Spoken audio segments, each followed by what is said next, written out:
When people on the left say things like, we should start teaching consent and gender identity from toddlerhood, people on the right hear, we should show kids gay porn.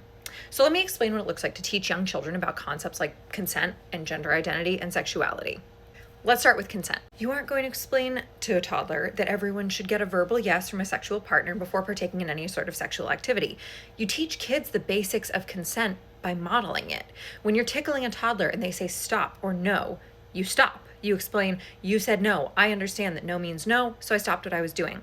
It looks like saying, I'm not going to force you to hug grandma and grandpa if it makes you uncomfortable. You can choose what to do with your body. When we talk about gender identity, we're not doing an in-depth pronoun presentation. We're simply explaining that if you're at the playground and your kid says, Mom, can I play with that little girl? And the child says, I'm not a little girl, I'm a boy.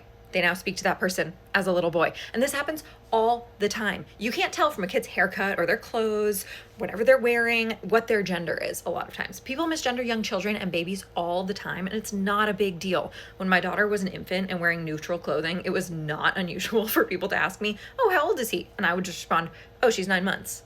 It's not a whole big thing. It's a very normal, simple conversation.